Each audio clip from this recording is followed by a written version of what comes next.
Chicken tandoori বানানোর জন্য 5টা বড় সাইজের লেগ পিসকে দোকান থেকেই দুটো সমানভাবে কেটে এনেছি।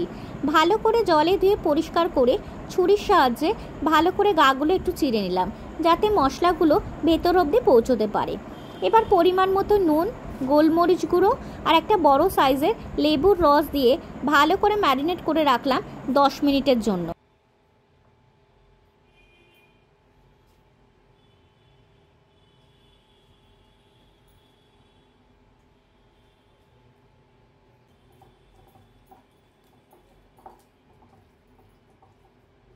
এদিকে আরেকটা বোলের মধ্যে 4 টেবিল চামচ টক দই ভালো করে ফেটিয়ে নিয়েছি। তার মধ্যে 1.5 চা চামচ আদা বাটা, 1 চা চামচ রসুন বাটা, কাশ্মীরি লঙ্কার গুঁড়ো, জিরে গুঁড়ো, বেশ খানিকটা পরিমাণে তন্দুরি মশলা, সর্ষের তেল আর পরিমাণ মতো নুন নিয়ে ভালো করে মশলাটাকে ফেটিয়ে নিয়েছি।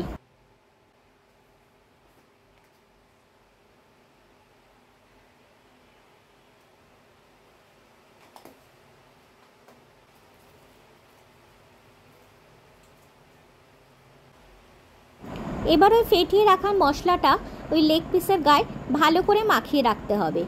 আমি সন্ধেবেলা তন্দুরিগুলো বানাবো, তাই আমি সকাল থেকেই এই ম্যারিনেট করে রেখেছিলাম। যত বেশি ম্যারিনেট করে রাখা যাবে তত লেগ পিসগুলো আরও বেশি জুসি হবে।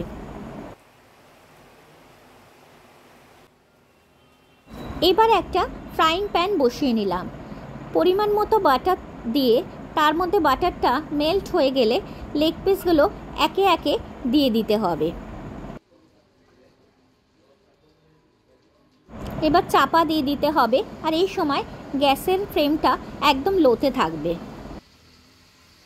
মাঝে মাঝে ঢাকা খুলে একটু এপিট ওপিট করে দিতে হবে যতক্ষণ না পর্যন্ত কালার আসে।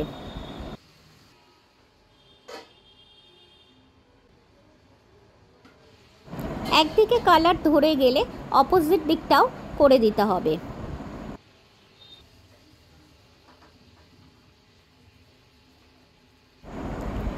এবার আবারও ঢাকা দিয়ে দিতে হবে। দুদিকেই যখন ভালো কালার চলে আসবে তখন একটা কাঠকয়লাকে আগুনে পুড়িয়ে ওই মধ্যিখানে একটা ছোট্ট বাটির মধ্যে বসিয়ে দিতে হবে।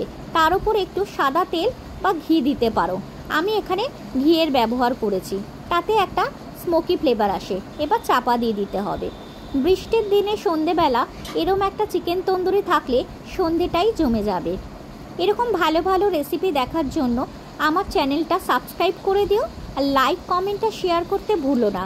সঙ্গে স্যালাড আর গ্রিন চাটনিও থাকবে, চাটনিটাও হোমমেড, এর রেসিপিটা পরে শেয়ার করে দেব।